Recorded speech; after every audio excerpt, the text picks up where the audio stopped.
نستأذنكم بأن نبدأ مباشرة في الجلسة العاشرة.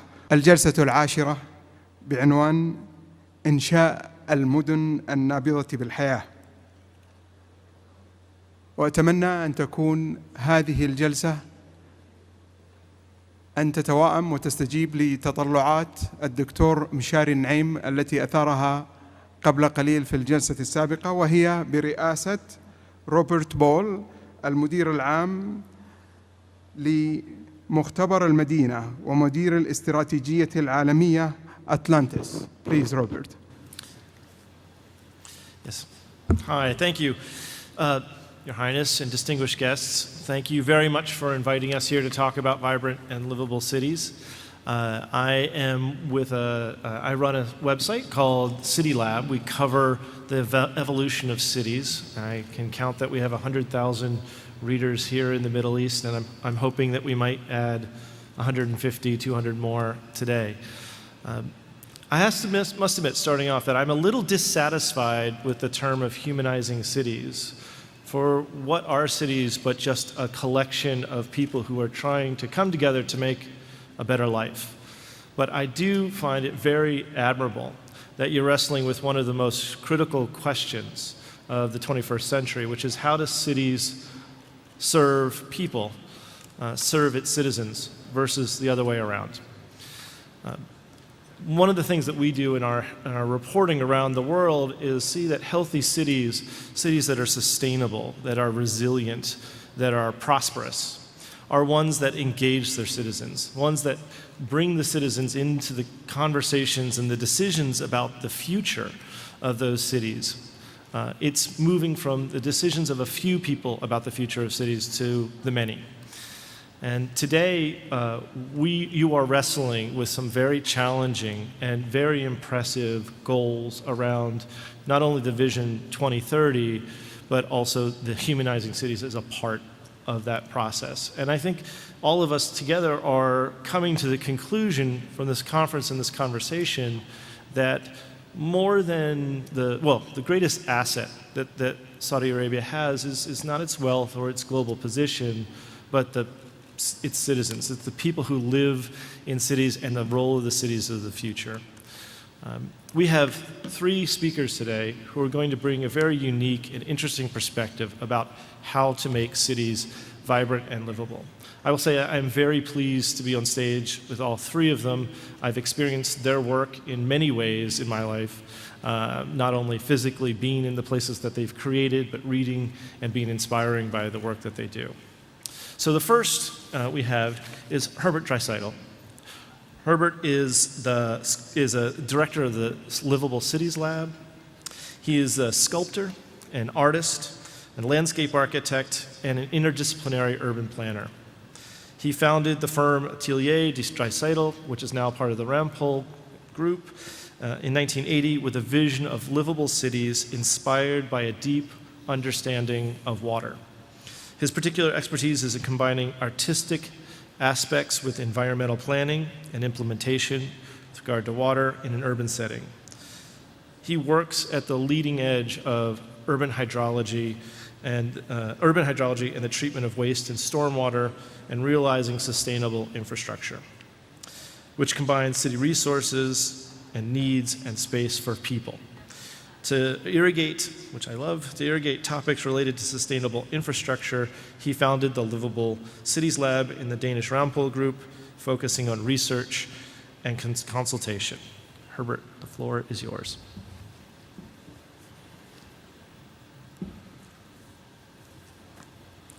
Dear Excellence, ladies and gentlemen, thank you very much for this really interesting conference, international conference on humanizing cities. I would like to start a little bit unusual.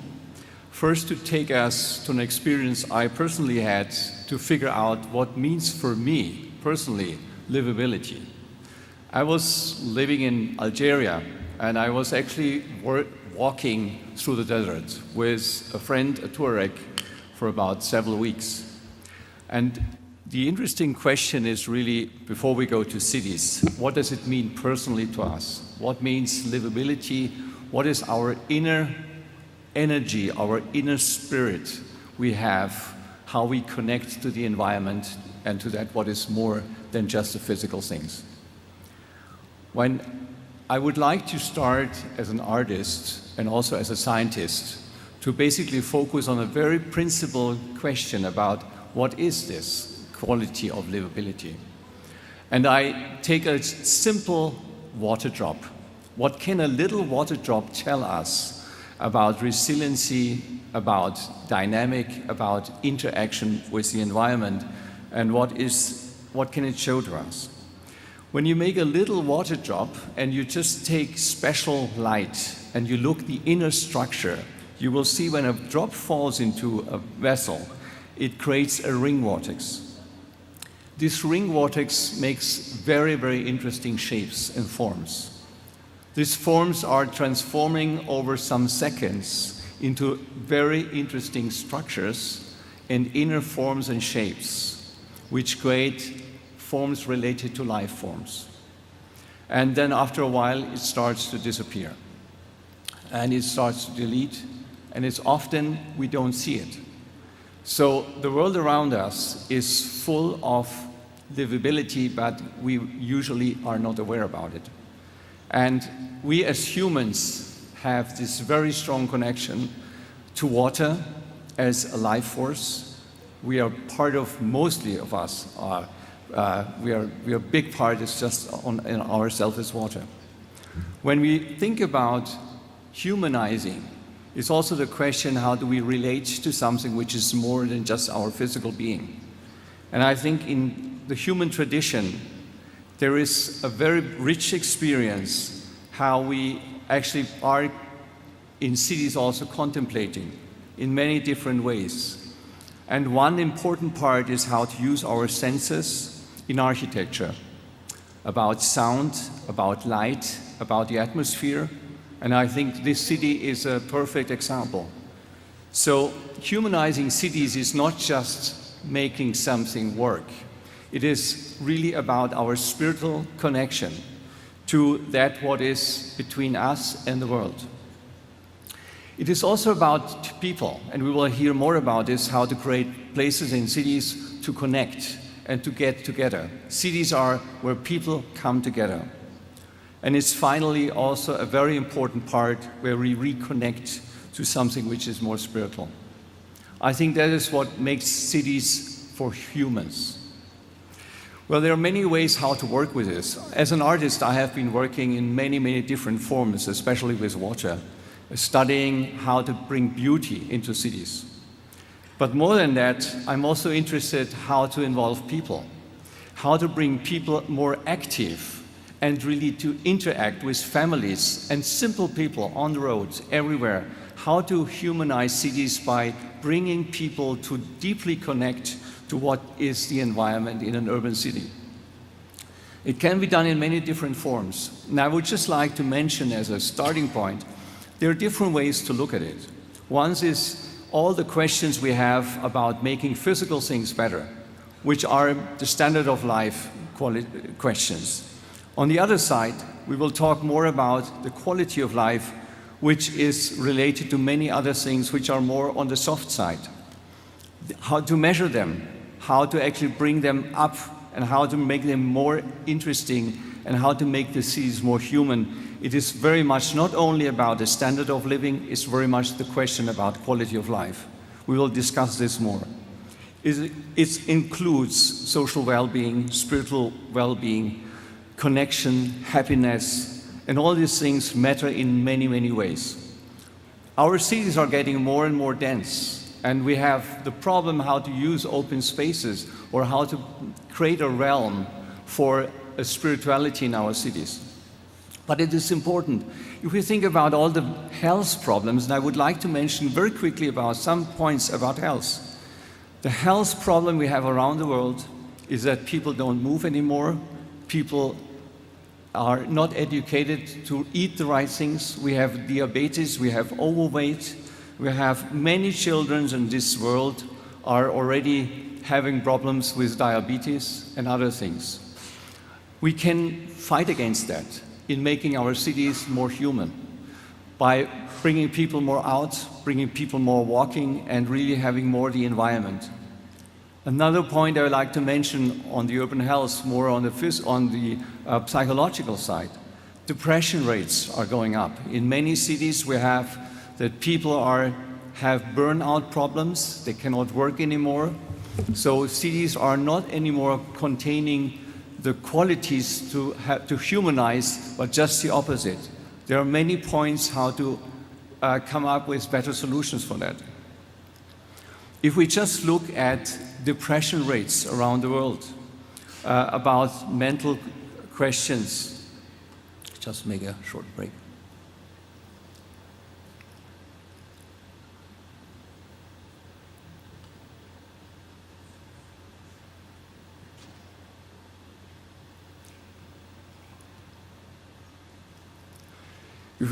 If we think about the questions about are our cities happy? Are they creating a kind of atmosphere where people enjoy life? Or are the work and the leisure situations so that people are depressed? We have to create cities more alive and more better so that we have less depression rates. Environmental problems, air quality. We can do so much to make it better. And I would like at the end in my presentation to come up with some ways of solutions. For example, we can see that, especially in many regions about climate change, that we have longer dry periods without any rain. And when rain comes, it is so much at once that we lose all the water into the ocean. How to create actually better city situations. And we can bring environmental topics together with livability topics. This can be actually combined, in much better ways. And it's how to create actually livable cities and humanizing cities in a way that we also take the environment more in the cities. To bring more green in, and by that doing homeworks in the city to have better evaporation, to have more cooling effects, and to use the intelligence of water to humanize cities in a much better way.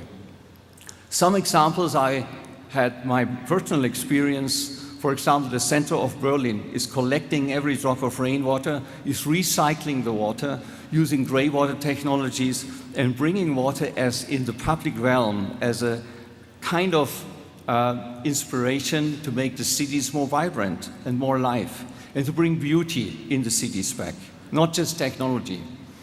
How to create rivers in a bit different ways, not just to drain everything out in concrete and so, but to implement it better and to integrate it into the urban grid, bringing green and blue together as blue-green infrastructure.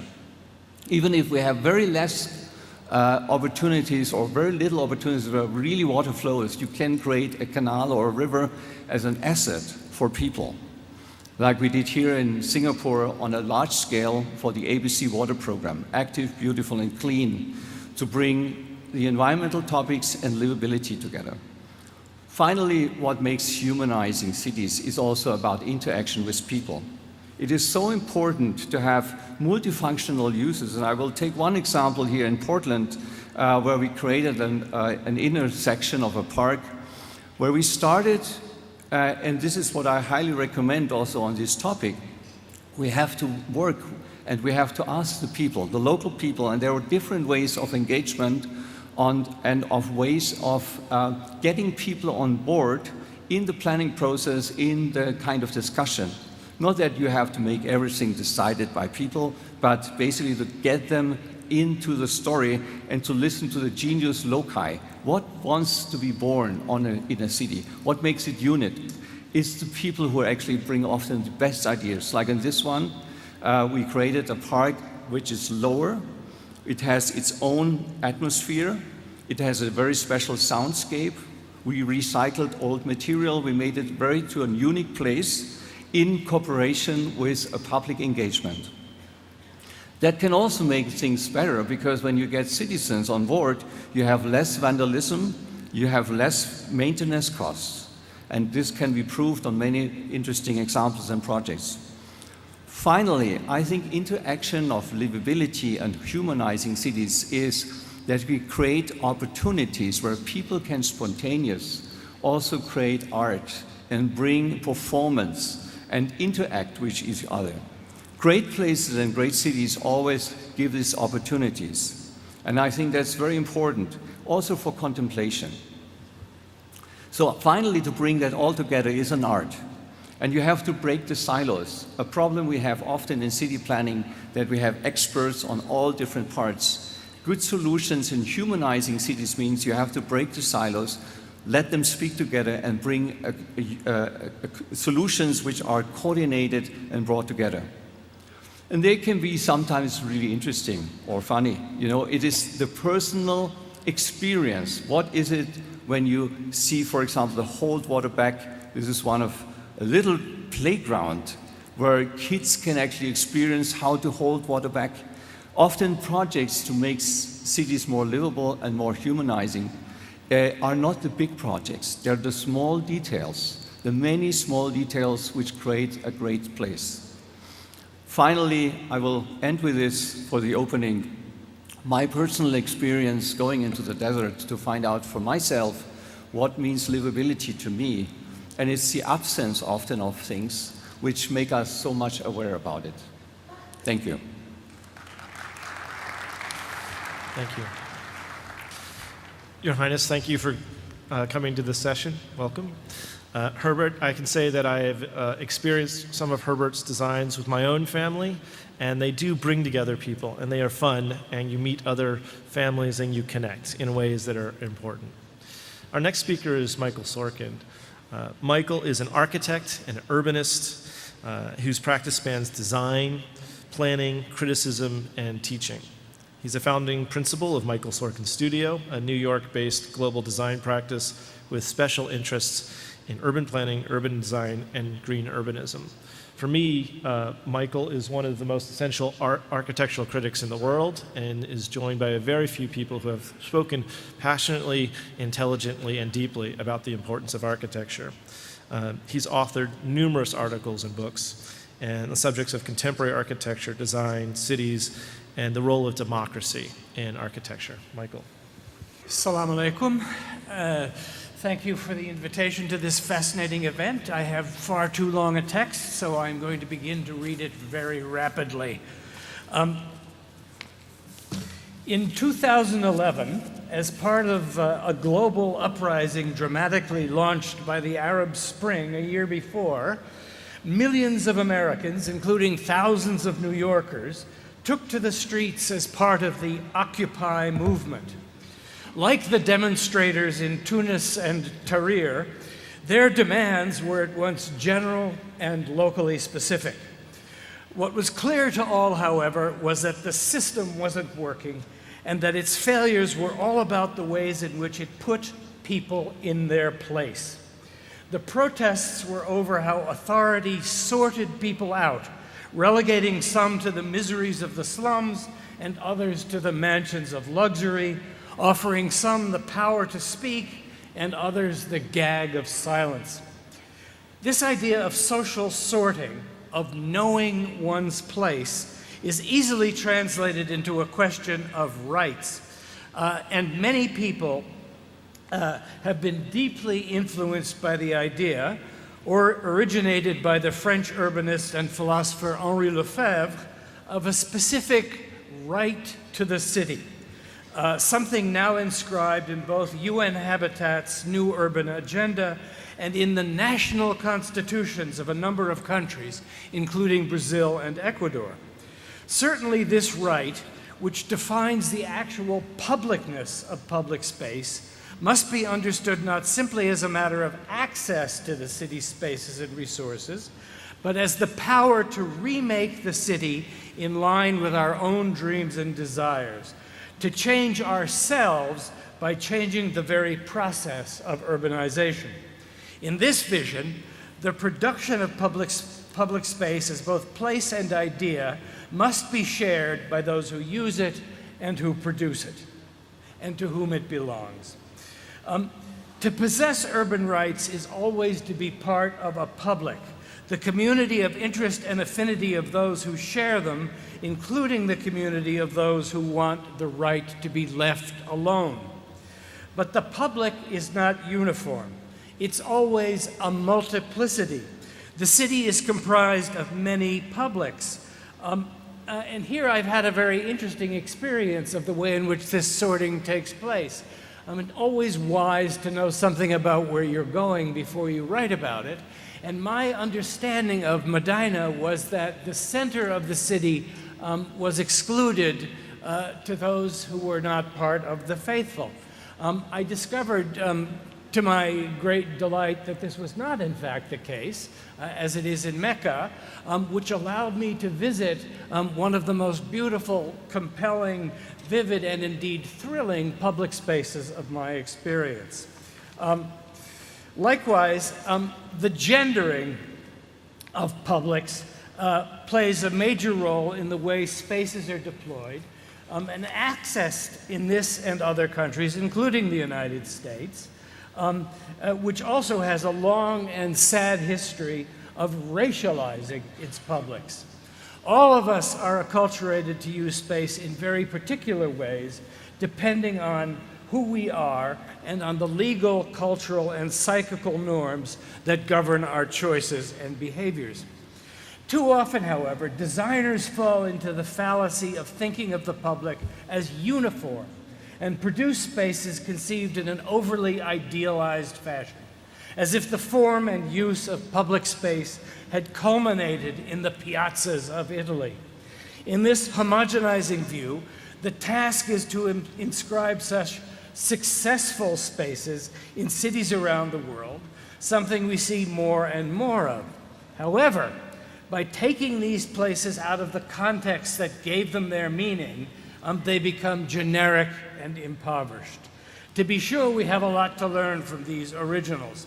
They have endured as models, both because they are beautiful in the eyes of a multitude and because of the breadth of their performativity, their continuing capacity to accommodate diverse publics engaged in a variety of activities, from couples sharing cappuccinos in cafes, to strollers moving about in the shade of their built peripheries, to skateboarders challenging the pavement, to the insane, highly ritualized and theatrical horse racing of the Palio in the Piazza del Campo in Siena, the greatest and one of the most imitated of them all.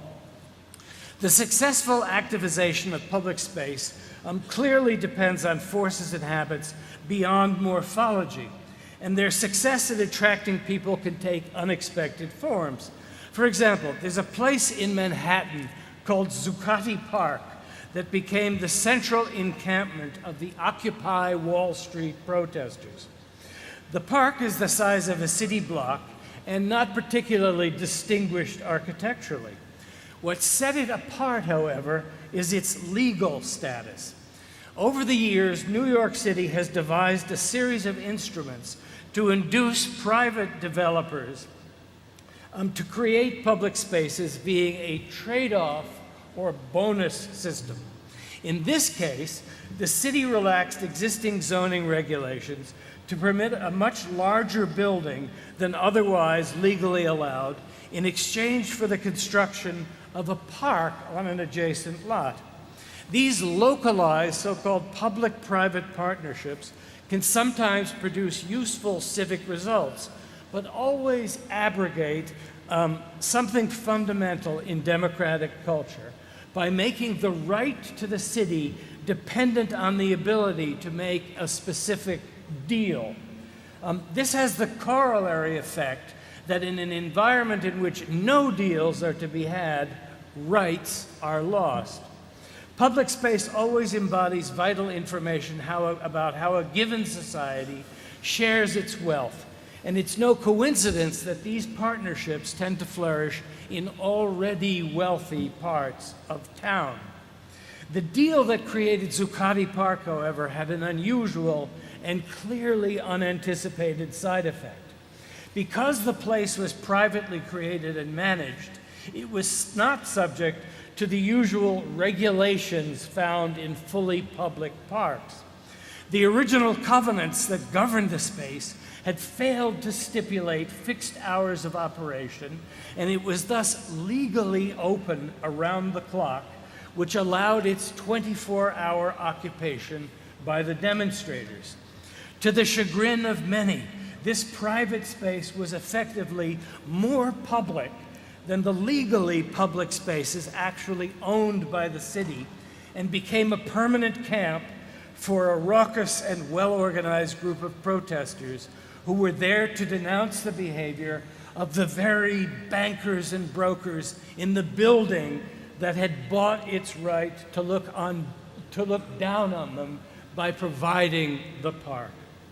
By definition, then, public space is defined by the rights and benefits it offers, to whom and on what terms. There has been an especially lively debate over the past few decades about a ubiquitous form of public space that has blurred the boundaries between public and private, the shopping mall. In many places, malls have taken over the roles formerly played by public streets. Unlike Zuccotti Park, however, their private status is generally unambiguous, and American shopping malls have been largely able to enforce strong restrictions against demonstrations and other expressions of free speech, handing out leaflets, collecting names on petitions, labor picketing, simply hanging out, and so on, that are otherwise protected in our public realm.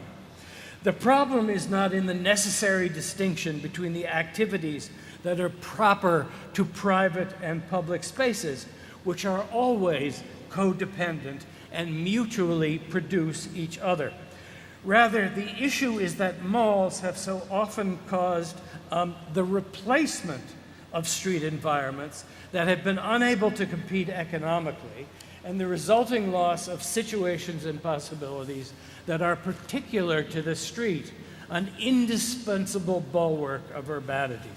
At the mall, public life is reduced to a commercial transaction, generally with some transnational retailer, winnowing the choices that mark a genuinely public realm. Clearly, too, the mall, in its nearly identical incarnations in Dubai, Beijing, or Beverly Hills, is a very different character from a traditional public market or souk. Much of this has to do with the individuation, surveillance, and control, but also with a certain level of chaos and bustle that's vital to a vibrant public realm.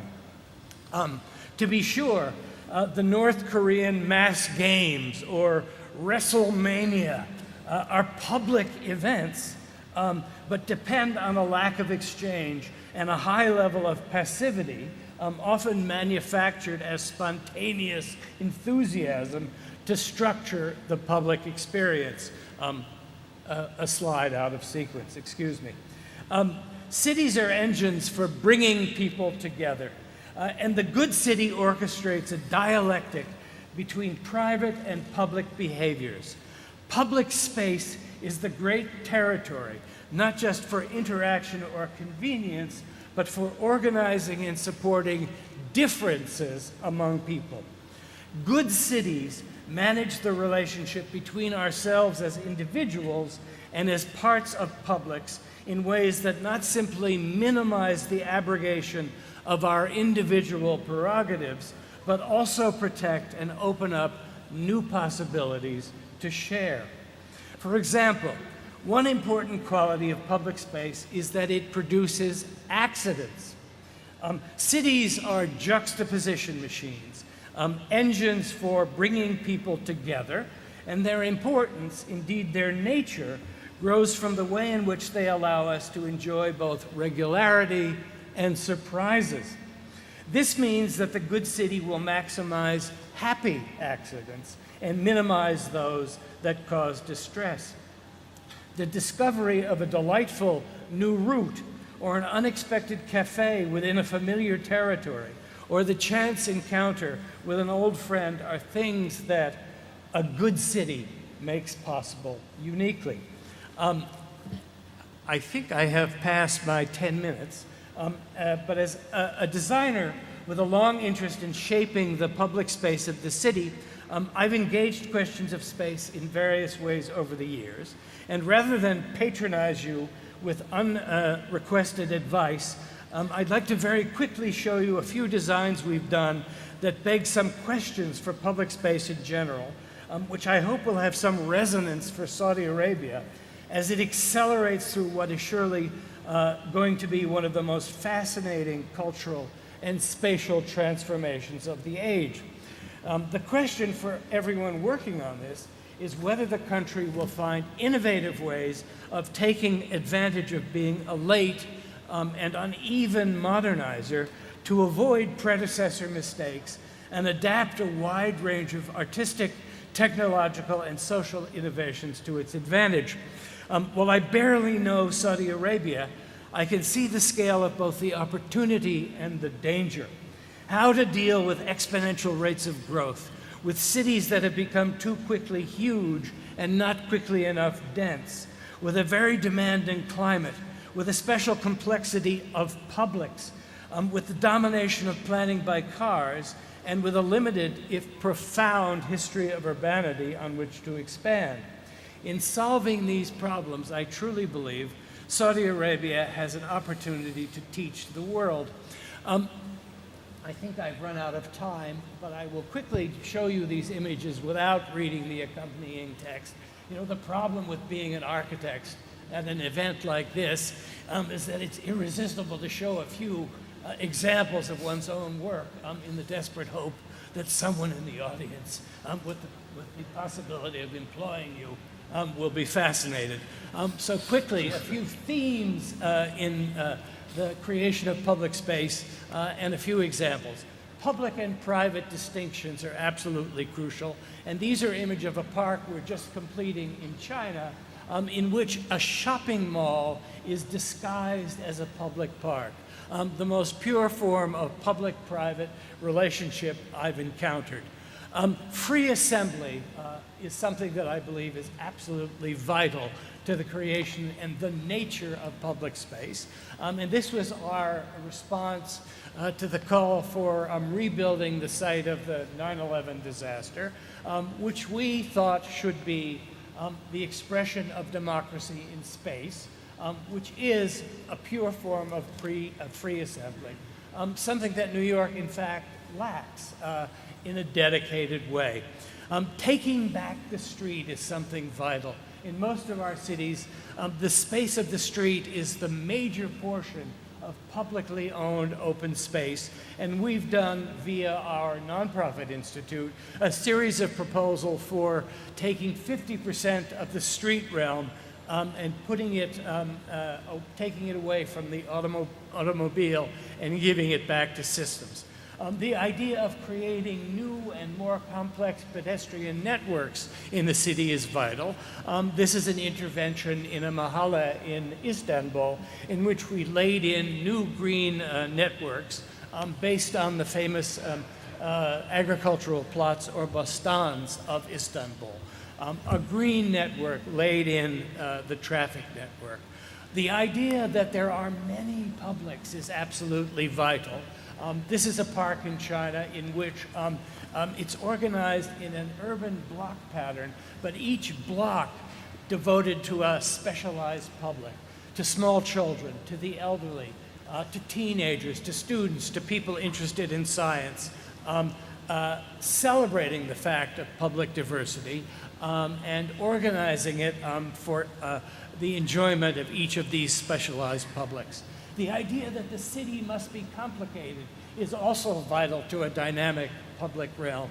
The city of too much regularity, the legacy of the kind of modernity that many people showed in their slides yesterday, is something we've always opposed by trying to design cities, including some of these cities in China that we're building from scratch, is absolutely vital. We certainly believe that the ability to get lost in a city is a key to public enjoyment, a new capital city for China, which we've designed. And finally, the idea of creating places that are singular and special in cities I think as many of the brilliant designers who have presented to you yesterday and will present to you today is absolutely vital to the singularity, importance, enjoyability, and vitality of the public realm. These are some of ours, and I thank you for your attention. This is Michael Sorkin, why he's such an in-demand and important architect and critic, because he's both challenging and enlightening. I really appreciate that. The last speaker today is Fred Kent. Fred is the founder and president of the Project for Public Spaces. He's a leading authority on revitalizing city spaces and one of the foremost thinkers in livability, smart growth, and the future of cities. As the founder and president of the Project for Public Spaces, he's worked on hundreds of projects, Bryant Park, Rockefeller Center, Times Square in New York. He's worked in Cape Town, in Harvard, in Cambridge, Massachusetts, in Detroit, in Vancouver. And if I went through the list, we'd be here all day. He's led trainings across the world. That's good. led training for audiences around the world and has a network of leaders. But the most important thing for me is that Fred, earlier in his life, studied with Margaret Mead and worked with William H. White on the social life of small spaces and the Street Life Project, which was, for me, the foundational text that started me in city planning. So Fred. Great. Actually, I take pride in being a community organizer. A community organizer is not about a discipline. It's about creating a wholeness in wherever you're working. And that's a paradigm shift. And so what I'm going to talk about in a very brief few minutes is placemaking and how we can create systemic change and humanize cities in the process and do it quickly. One of the wonderful things about all of you, we have this, when we go to a city, we're always looking for zealous nuts, people who are passionate about their city. And every person I met last night and the last few days has such a passion about Medina.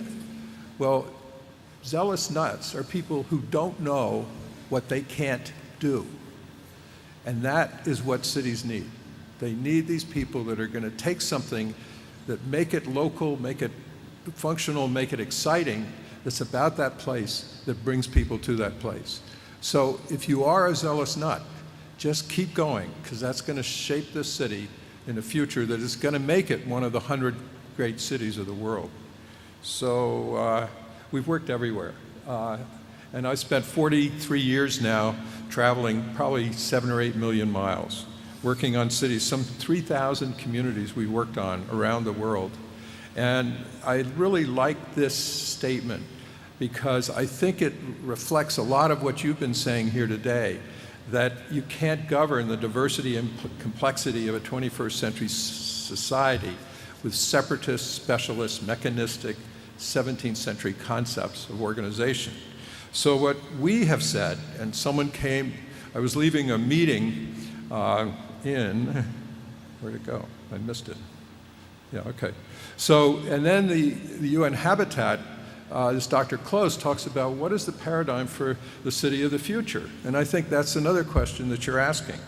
So what I would suggest is that all of you think about turning everything upside down to get it right side up, to get from inadequate to extraordinary. And that's a big deal. But one of the most evident things in this city is that you have designed your whole community around cars and traffic. And if you do that, you'll get more cars and traffic. Supposing you turned that upside down and you said, supposing we design our community around people and places, we will get more people and places. That's a paradigm shift. So placemaking is a process that can do that. It's a community process, it's natural, it's organic, it localizes, it's economic development, scale to each community, creates social and political capital, and the outcomes are inclusive, healthy, sustainable, viable communities. Architecture, if architecture is frozen music and urban planning is composition, placemaking is improvisational street performance. And that's what makes a city come alive. It's that improvisation that happens when people come together in places where they can do things that are spontaneous. So we did that. We've done it in a lot of places. But Detroit is the place that really we've had the biggest impact. We made it happen in a very short period of time. Detroit in 1917 looked like this. It was one of the most bustling cities in North America. But then, 90 years later, it looked like that. That statue in the middle of this picture did not move, I promise you. And there it is. So the before and after, and now there's a new after. We were brought in at the end of the last century, about 2001, and we started laying the groundwork for the future of Detroit. But what really happened is this fellow, Dan Gilbert, who owns something called Quicken Loans, bought 95 buildings at 20 cents on the dollar in downtown Detroit, and we were asked to do a master plan. And we don't do master plans. We think they're a waste of time. We do placemaking plans. A placemaking plan is something you can begin to do right away. So this is an announcement in 2013 of a placemaking plan to 400 people in downtown Detroit. And in 3 months, we implemented it.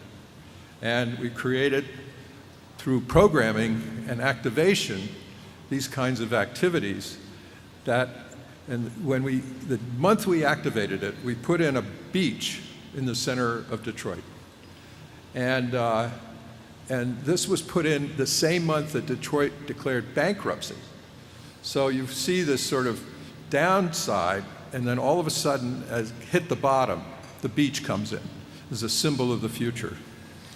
And a beach and a beer garden. So a beach and a beer garden go beautifully together. But it's year-round. I mean, there's actually skating in the winter. It's just one of those crazy, wonderful places that everyone comes to and has to be there on a regular basis.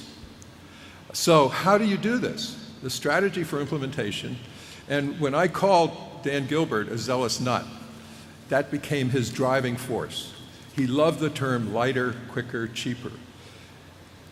Short term is 1 to 4 months, long term is 2 years. Anything outside of that is irrelevant. If you can move everything to where you can get things to happen quickly, you can begin to affect change fundamentally, substantially, and it can be locally based. And so you create these energetic anchors of activity, which are, we call it the power of 10. So if you take your main square and you activate that, but then you think of that whole street from one mosque to the next, and you create 10 places there, and each of those 10 places has 10 places within it and 10 things to do. So it's having people do things that make something happen. So then you use social media, you make it a movable feast, you get life on the streets, and you bring the inside out. So here's your heart of the city. This is your future. To get something to happen here, literally within months, through activations, through community engagement, through allowing activities to happen there, to program it, to manage that space, not just to make it clean and sweep it and that kind of stuff. That's nothing. What's really something is when you bring it alive with the people of this wonderful community doing things that people want to see and come to. So it's a place you have to come to every day or once a week, not just a place you pass through. So the whole street, and from mosque to mosque, becomes your central spine. And we were at this wonderful museum that this wonderful man who's spent 40 years putting this together. The 100 years ago, Medina was just that. It was a series of places that went from one mosque to another. So you're just going back to where you were. It's back to the future in a way, but you just got off track. So another example, we've been working at Harvard, on Harvard Square and Harvard Yard and the Plaza. So this is what lighter, quicker, cheaper does. So this 350 years of this, and then all of a sudden, one day, it became that. One day. People came out of their buildings and there were all these chairs. Now look at those chairs a little bit, because some you can lean back on, some you sit up straight, some you could put your feet on. So it's this little subtle thing that a place can become usable and incredibly engaging. So things started to happen here that hadn't happened in 350 years. And so this kind of change, then we took it to another place, which is this vast empty plaza over a road that in about 3 months became the main square of Harvard. So you break it down into different destinations, and you have a program of uses for each of them. You don't know what you're going to end up with. You can't possibly know what you're going to end up with, because as people come into this space, they're going to start using it in ways that they find it functional for them. But you can lay it out, and you can begin that process. So this is what we did. It's basically a bunch of food trucks and some seating. Now, the problem, though, is we had a landscape architect who thought he knew how to design benches, okay?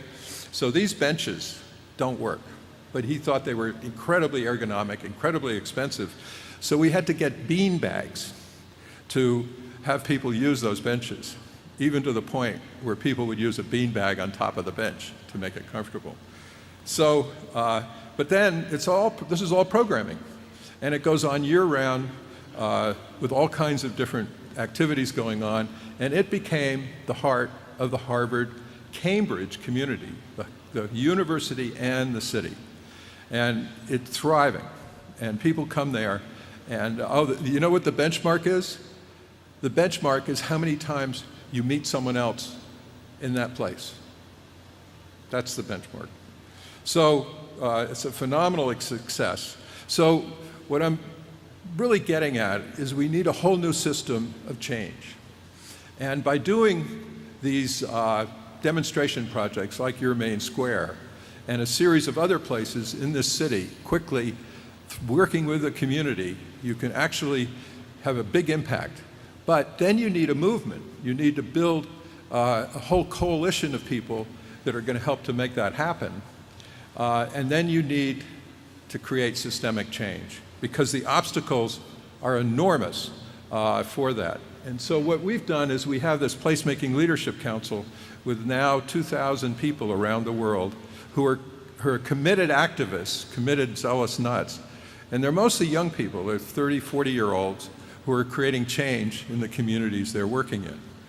So there's a kind of convergence going on where the idea of place, the place like the heart of your community, the place like the heart of a neighborhood, and you add that all up, and this idea of place then enhances and allows all these other things to happen.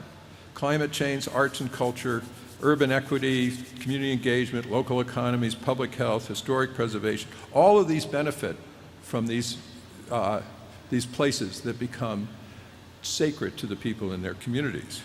So these are the things that are the obstacles. How do you create architecture of place? How do you allow or create the creative placemaking that's community-led? Enormous talent in communities everywhere. About equity, inclusion, about place governance. Big deal is changing government to be place-focused or place-led. About innovation and entrepreneurship. It naturally happens in these vital places if you create the foundation for that to happen. About economic restructuring. You're really taking the whole structure of a community and turning it upside down so that it has so many more dimensions than a lot of what cities are trying to do. About markets, about local food system, local economies, about public health, rural economies, transportation, streets as places. That's a paradigm shift. So all of these things come together if you realize that each of these systems that we've set up needs to be turned upside down. So really what's going on is that we all want to be nourished by creating wholeness for our lives. Thank you. Thank you, Fred. The last moderator, I think, did a wonderful job of managing questions, so I'm going to follow exactly what he did. We're going to have a question, if there's a question from the middle, and a question from the left, my left, and a question from the right. We're told by the organizers to spend some time having this conversation, And so if there are a number of questions, we really do want to engage in a dialogue and maybe even a debate.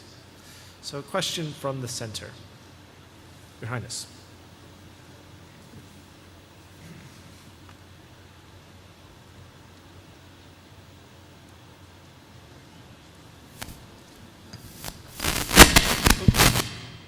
Thank you.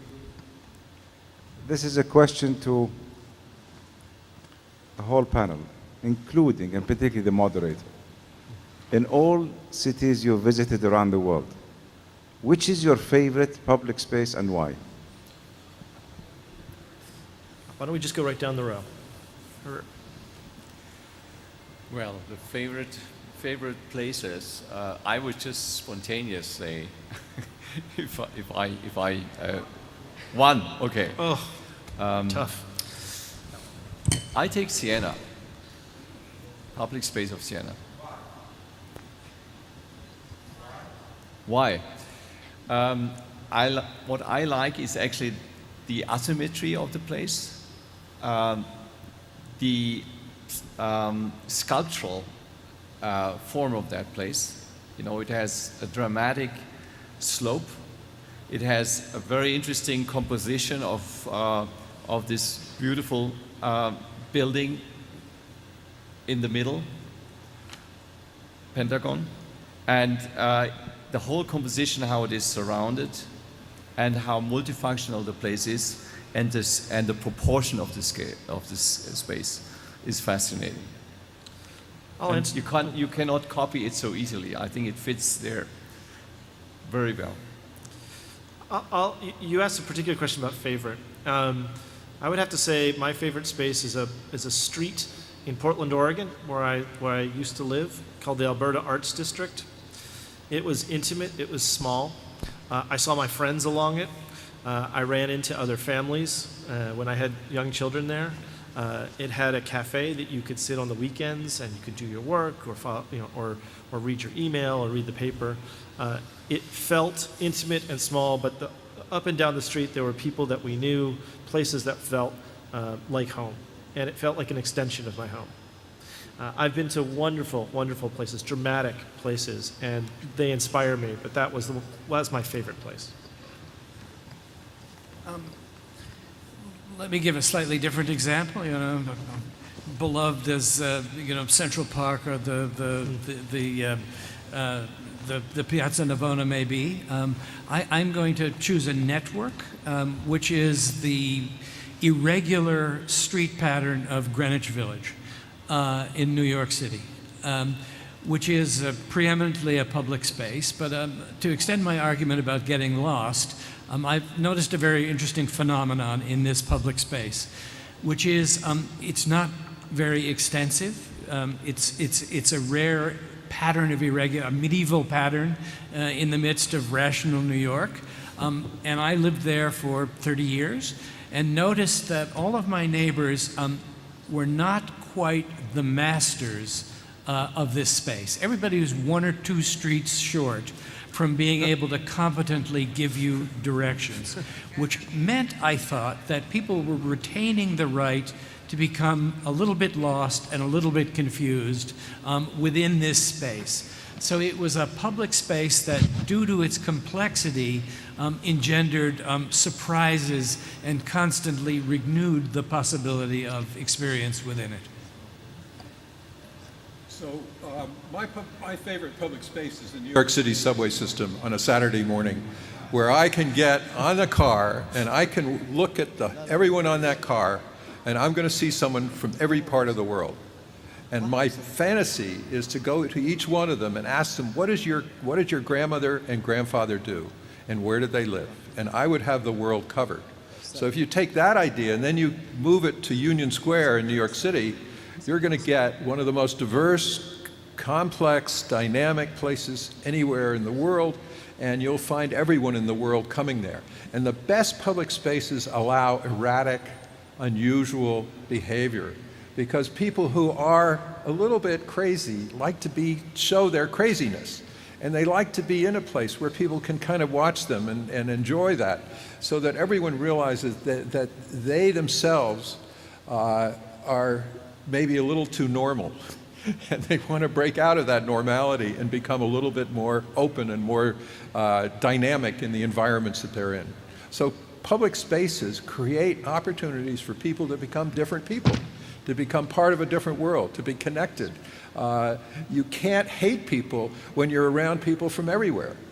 That's what makes these places really great. And you have a series of squares here. If you bring back the squares that you had 100 years ago, that'll make this city really great.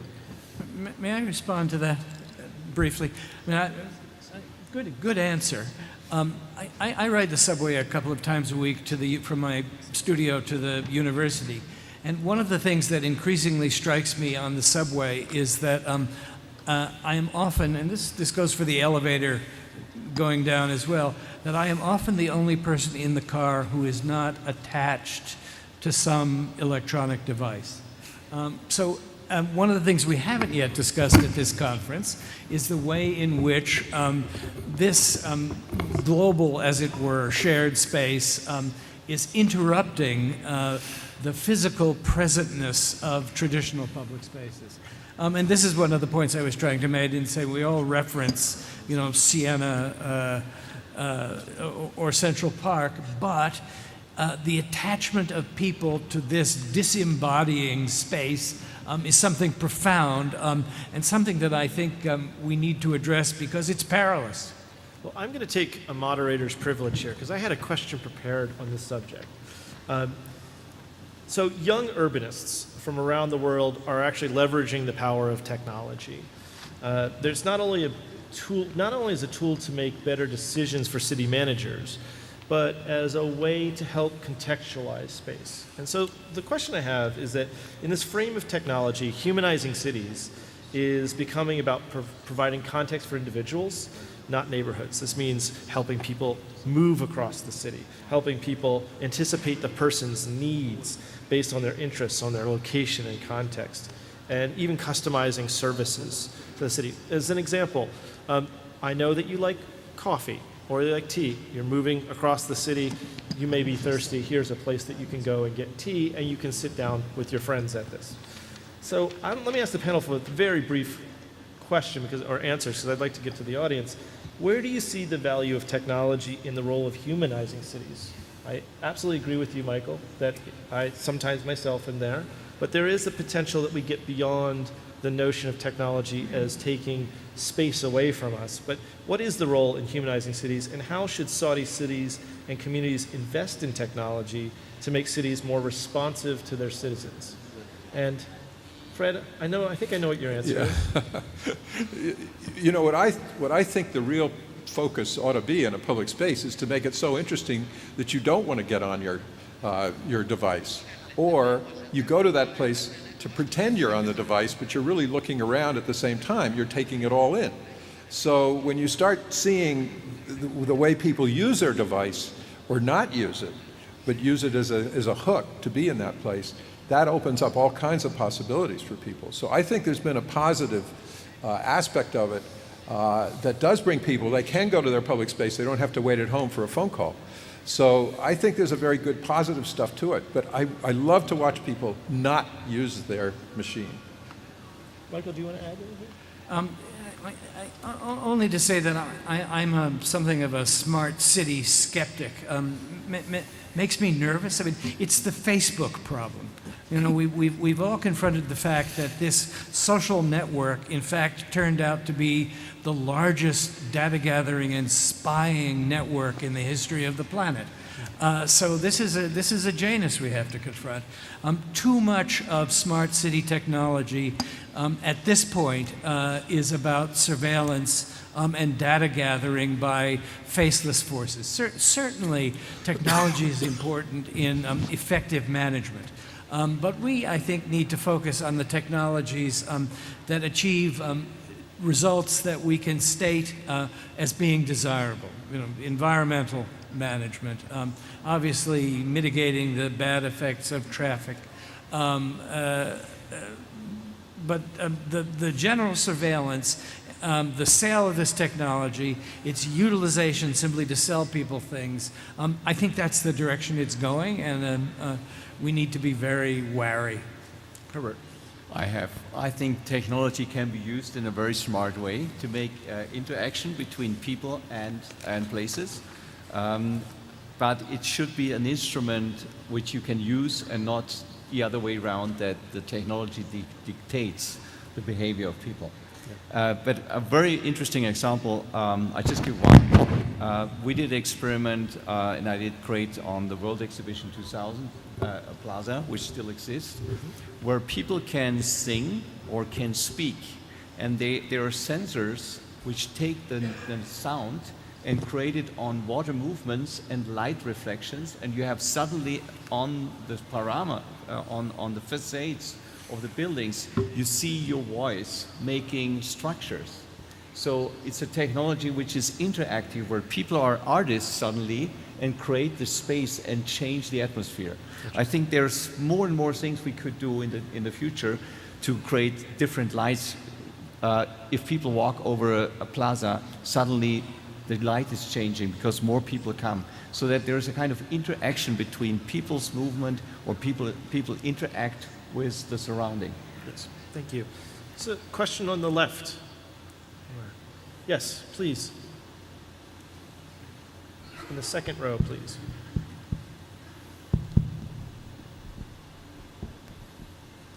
السلام عليكم ورحمة الله.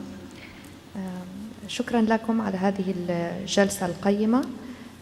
اسمي إيمان عزام، وكيلة كلية الحقوق بجامعة طيبة وعضو المجلس البلدي. ذكرتم في الجلسة 3 عناصر تعتبر أساسية في أنسنة المدن. العنصر الأول اللي هو التصميم الإبداعي المبتكر، وعنصر استغلال الطبيعة بمواد غير مكلفة تسهل أو يعني تحويل بعض المسارات وإضافة بعض الأفكار لتسهل في استخدامها أو استخدام الإنسان لها. والنقطة الثالثة ذكرتم أيضاً عمل تغييرات ممنهجة أو فعاليات جاذبة تسمح بأن نرى كل يوم شخص جديد في المكان.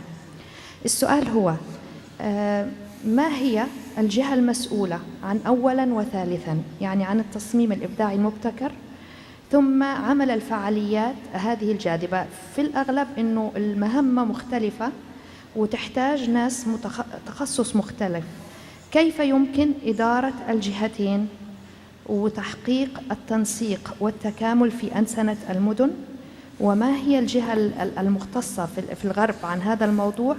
وكيف يمكن أيضاً أو هل يتم مشاركة القطاع الخاص في أعمال أنسنة المدن، وكيف يتم ذلك؟ شكراً لكم. Can I answer that? Yeah. Design as well is Design is really overrated. The best people to do this are stage set designers, people who run circuses, who can manage all kinds of activities coming into a space so that the programming may change morning, noon, and night, maybe over the weekend. So design actually becomes more important because it's about the actual activity that supports the activity, but it needs to be constantly changing.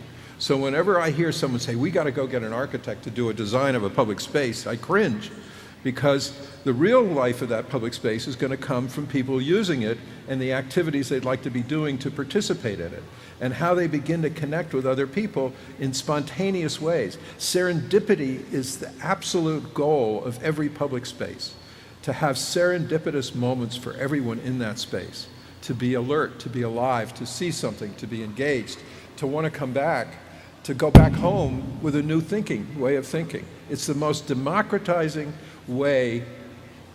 The ultimate goal is really a broad democratization of society around their lives, around their future, around their aspirations. And it happens in the public realm. I'd like to go to a question on the right, if there's a question. Yes, please. Roger Harrison, Saudi Gazette.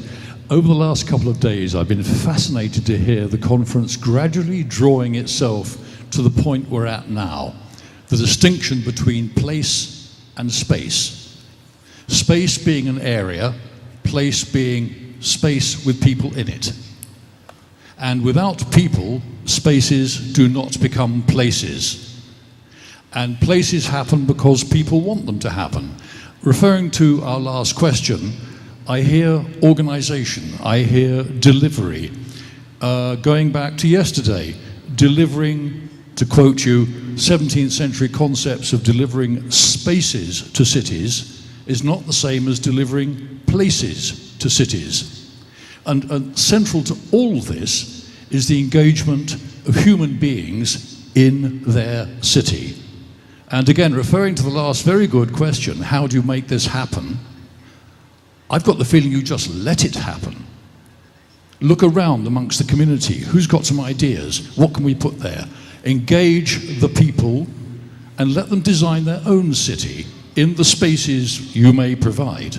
But don't over-organize them or they won't become places they want to be to express themselves, give the city the character, make it human, make it accessible, and make it highly livable.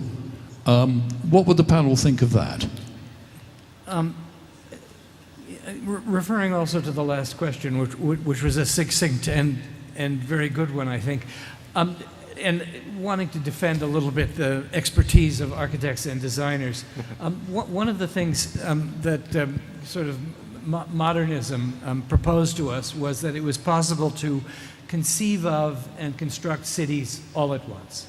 But one of the things that the great genius of great cities entails is that they are memory banks, that cities accumulate. So the idea that a city is the product of successive designs which find the form of their own compatibility in the same way that the residents of cities find the form of their own compatibility, I think is very important. So the idea that cities are historic, that they are accumulators of memory, that they are complicated, and that they are subject to interpretation, I think is very important. But to exclude brilliant designers like our colleagues here, I think is a mistake. I think people need to be empowered to retain the services of designers. People I don't think want necessarily to be architects, but they would like to have the services of architects who can execute ideas that may be a little inchoate or which the average citizen simply doesn't have the expertise to execute. Fred is a great apostle of spontaneous forms of intervention, but nevertheless, he appears with his team in 4,000 cities around the world in order to offer a certain level of expertise. It may be a slightly different form of expertise than what a traditional architect has. Nevertheless, his accumulated knowledge, I think, is of value to people who are seeking to improve their cities. So this relationship between experts, artists, and ordinary citizens is the vital factor in the shaping, I would say, of humanized cities. So I had a very special moment in my life. We wrote a book, Kathy Madden over here and I are partners and someone else. And the book was How to Turn a Place Around. And we had 11 principles. And the first principle is that community is the expert. And once we said that, it released us from being the expert to being a facilitator, an enabler, a supporter, a motivator. And that whole thing changed us because we can come to your main square here and we don't know what to do, but you do.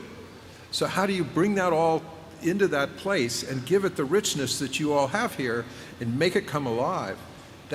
We can offer help to do that because we've been to thousands of squares. But in the end, it has to be yours. And only then will it be great. Herbert, do you want to respond too? Yeah, I think these are really two very, very central questions about how space and places are created and how they are great. And I would like to bring one more idea or one thing in, is really we only can create the frame conditions in a way that we can say, okay, we can imagine in the future people might use this place so and so. If we create the frame conditions together with the genius loci, what people actually can imagine what could happen in this place in the future, then it will become a great place. Because the real performance is something we can only imagine how these places can be used. And we have to create it so that you allow spontaneous, that next generation will rediscover and use the place even different. I was totally surprised on a lot of my projects how people use this. I could never have imagined, what they made out of it. And I think that's really what is exciting about keeping things open for spontaneous, for spontaneous new impulses which come up out of the society. And I think that is very, very important to give that freedom. There are a number of questions. I see hands raised. I want to give an eye towards my interlocutor, Marie, and see if we can keep on going. There's a yes, which is good. I'm going to go back to the middle. Gentlemen, please, sir. A microphone to the middle, please. Oh, perfect. And then Okay, we'll do Farhad Bashkandi. Most of the example that we saw today was a center of tourist attraction, which expect a lot of people to make that place alive. We did not see example of new community, how we made it livable. One of the big problem, as we read before, the failure of American City, came from that all this area was dead because socially people are apart from each other. After the failure of modern movement and the postmodern came, and they tell people to go back to religion, to make them together. I found that all the effort has been done in the new area, in the local area. It was a failure. We could not bring people to this. I saw a lot of architectural magazine where we present open spaces, but it was very hard to bring people to it. Is that true? Well, the way I would approach it is you always start with the public spaces, and then you create architecture that supports those public spaces and uses. You don't know what you're going to end up with, so you create a platform, and then through programming and managing and activations and maybe you put a playground in, maybe you put a market, maybe you put I don't know, a ball game, but then a year later you change it. And eventually you'll find out what it is that community needs. So it's an exercise that might take a year or two to get to where, aha, we are now pretty close to what that community will want to be or want to happen there. So it's an iterative process. If you say we're going to put these trees here and these benches here, and there are a lot of places like that where you occupy the space with elements that don't function. So it's really making that place available for people to come and make it theirs. We may be here all day. Michael, would you like to respond? Because there's a... Sure. I mean, I had a little trouble hearing, but the idea of neighborhood has been mentioned repeatedly in this conference. And I think looking at a public space in isolation from the larger ecology of a neighborhood maybe not quite getting to the root of the problem and to the source of the solution. So we in our practice are very interested in the idea of complete neighborhoods. Neighborhoods that are thought through in terms of essentially providing all the necessities of everyday life within walking distance of your residence. So a neighborhood that includes a place to live, a place to work, a place to get your education, commercial activity, recreational life, a certain series of public spaces, connectivity. I think you need to generate the kind of completeness of the ecology rather than looking at places in isolation. Lots of people referred to Jane Jacobs, our patron saint, yesterday, and I think this is the core of her message, is that neighborhoods function to the degree that they have a transforming and complete local ecology. And I think looking at each of these elements in isolation is a formula for failure. Looking at them, to use that word holistically, I think is what generates the kind of life that we're all looking for in cities. So the neighborhood is really the key constituent, not the plaza. So we've been talking about equality of access, so I am going to go back to the left and right here. And I'm also going to give you a note, if Marie, if you stand up, I'm going to end.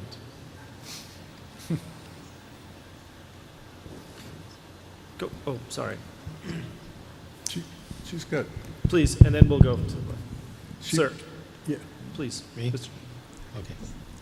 Well, hydrology question. A very good thing to make a landscaping, that means for the bottom of the valley.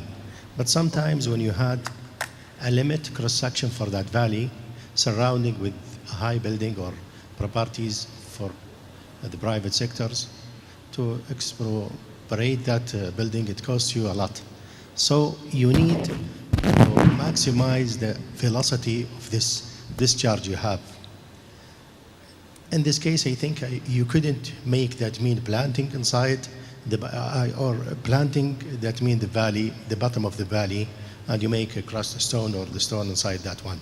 You need to use cementing, that means the sides, to minimize the friction, to that mean make the velocity very high in that valley, to discharge all that mean the water coming through that valley. Is there any solution for these cases? This is my question. Yeah, I think I have to be very careful with giving a straight answer because I have some experience in arid zones, but actually not in this specific case. But the research we do also in our teams is to go away from hard engineering, to use everywhere concrete, because what it does, basically you speed up the water and there's no infiltration, there's no connection to the ground and no to any root systems. And I think if we just look at the natural bodies in, I have been working in the Emirates and in Algeria, there is a kind of resiliency of a bigger body where the water can actually expand or contract. It depends how much water there is. And with different technologies in bioengineering, you can stabilize the riverbanks so that you don't have too much erosion. I think that's the future. Because to make everything in concrete, you have a problem, bad water quality, it's too warm, too hot, because it's heating up very much. It's speeding out very quick, and you don't take actually in the opportunity that if it rains very rarely and you get the water in, that it sucks into the ground, and that you have the vegetation connected to this. The last point I would like to mention here, that the corridors for streams and rivers are very important for biodiversity, also in arid zones, and they are perfect for people to reconnect to the environment. Because I think that's a very important part. The streams and bodies, and they are connecting, they are the language of the landscape, and the language also of connecting us to something which is more than just a location. And I think it's very important that we see this not only as a technical thing, but the biophilia effect, the psychological effect that we are connected to the entire surrounding is through the rivers and through the streams. And that is very important to humanize cities, that we have a different relationship to our streams and that we also celebrate this better. So it's an engineering solution, but also a mental solution for people how to connect to water. It also goes to the point where if they're done more sustainable and better bioengineering, then people will start also to take more care of it. Because pollution and littering is often that people don't take care because they don't see the value of it. Yeah, I would also say parenthetically, again, I couldn't quite hear the question, but if it's about water in this climate, I observe the incredible amount of tea that the people in the first row have drunk. And if this is not recaptured in order to recharge your water system via appropriate technologies, then you're also making a big mistake. It's too valuable to waste. She has I'm going to go to the question to the left and then. Okay. So thank you very much for a very insightful panel, lots of information in the presentation. So my name is Dr. Sumaya Al-Sulaiman. I'm here in two capacities.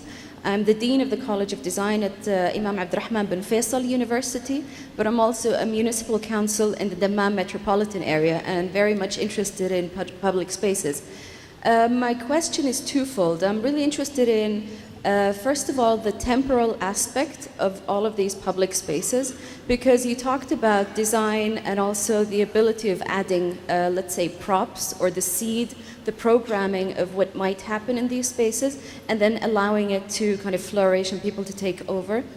But I wonder how, let's say, you kind of try and plan this over the space of time, over a day, let's say, over the course of a week, and so on. So the question is about, how much programming do you do to allow for the spontaneity that really the space also needs? So you're going to add something that is put into place and then allow more people. So that's the first part. And the second part relates to who is supposed to be managing these spaces. Who is the best entity in the city to do that? Because you do not want, it's like, death by committee. You don't want this to be, the project of bureaucrats. Who should do this to keep these spaces alive? Thank you. Great question. Fred, why don't you start with that?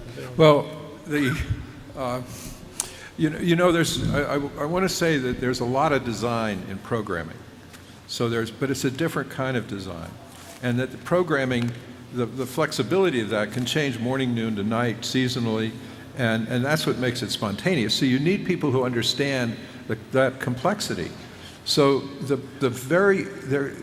best people in the world are managers of public space, because they have to be very multifaceted. They can't be defined by one discipline. If you hire a designer to do the manager, you'll get more design. But if you hire someone who is, I'm going to say a woman, who has all of the dimensions of life embodied in their soul and their psyche, those people can do wonderful things. Or a team of people can do things. It's a movement. It's not a sole individual. You're not thinking of, I'm the impresario, I do this. I am a facilitator, and I'm going to help all these different people come into that space and make it theirs. I don't know what it needs, but they do. And then eventually it becomes almost self-organizing, because people will respond in ways that are responsible to other people. Then you've got complexity, you've got a place that's alive, that's dynamic, and everyone owns it, and they cannot remember if anyone, when we work in a community, we don't want them to remember us, because it's theirs. They did it, not us. We don't get awards. I don't believe in awards, because it awards an individual or an idea, where if the award really should be to the community that shapes their place. Then you get excellence. That's what we mean by getting to excellence. So I worked for a while for the Undersecretary of Public Diplomacy in the State Department. So I was a diplomat. And so I have to do two things. I have to end the session soon, but this gentleman here has really waited a long time. So I'm going to give him the last word. Thank you. Thank you, Robert. Thank you, the panelists. My name is Abdulaziz Dosri, the chairman of the board of Umran Society, urban planner. My question about the Saudi vision for 2030, which is having the ranking top 3 cities in this kingdom to be competing with the top 100 cities in the world. Can you tell us what's the important issues in the city index to reach to this ranking and compete with the top cities in the world? Because it's a nice chance. We have many mayors here in the Saudi cities, mainly Medina mayor. How we can reach to this ranking top 100 cities in Saudi cities? Mainly we having Medina and Riyadh and Jeddah or Mecca. And is it only for the metropolitan areas, or it can be the small and mid-scale towns? If there is 3 recommendations you can give us in this very rich session, which one you can choose as priority for the Saudi cities? Thank you. So Highness has suggested that we only have one place. So I'm going to ask the panel very quickly to end this about what the question is: what are the critical drivers of having a Saudi city become one of the top 100 livable cities in the world? What is the 1 or 2 things briefly that you would recommend they focus on? Herbert. My recommendation would be don't copy European or American models. Trust on your own quality you have in your culture. And I think that is a very, very important part that, that I would really recommend to create. I have seen some places here which are absolutely fantastic, like around the mosque.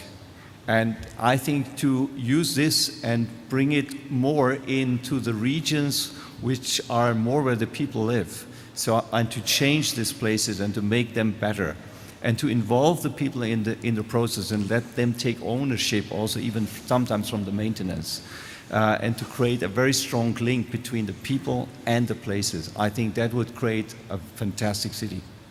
Michael? I have too many answers to this question. I once took. Does everybody know Dharavi, the legendary slum in Mumbai?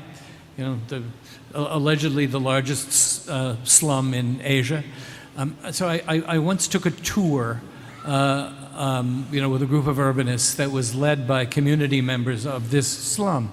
And it was a very interesting tour, both because, on the positive side, because of local development efforts and kind of spontaneous creativity, and also horrifying because of the toxic processes that were undergoing in some of the factories that they had built.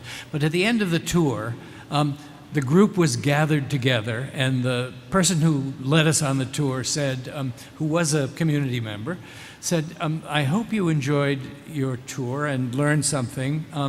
And if you enjoyed it, could you please remember to mention us on TripAdvisor? This seems like the wrong approach. I mean, you know, one of the criticisms of LEED, for example, is this checklist mentality slights innovation and creative solutions. So I am very skeptical of this idea of the 100 best cities in the world, whatever that means. But I do have one concrete suggestion, which is put a sidewalk on every street that is actually wide enough to walk on. And I think you will have gone a good distance towards humanizing the city. And again, don't rely on the expert analysis by some quantitative formula that some expert in New York has come up with. You know, who is it who, is it the Dalai Lama who has the idea of gross national happiness? Ask the people in the city whether they're happy, and then you will know, and you will cease to worry about competing with Prague, Fez, or Cleveland. So this city, yes, that's good. Being in this city has been such a thrill for me because people are so outreaching. Every single person that you meet on the street, you can relate to. Even if they don't speak your language, you can look at them and you can see in their eyes an openness and a wanting to just connect in a small way. That's a very important part of it. But underlying all of this is an idea of comfort. And when you walk around a city, you can immediately sense whether a place is comfortable and whether people in that place are comfortable. So if you strive for that as your goal, in every neighborhood, on every street, at every street corner, in every public space, this city is going to read in a way that is so rich and so powerful that it will define you, and people will, in their soul, want to come here because it's part of the way they want to live. It's the wholeness, that people want to find wholeness where they go. They don't want to just find some object. They want to be in a place where other people feel whole, and you can feel comfortable in that place. So we're going to have to end the session, but I'll add this note that I think one of the most important things that you can do to make a great city is, and it's a risky proposition, and I know it's difficult, but trust your citizens, invest in them, make them a part of who you are, and consult with them about what their future is. It has been a true honor for us to be up here. Thank you for your indulgence, and we will be here the rest of the day, and we'd love to have conversations with each individual. Good luck, and thank you very much.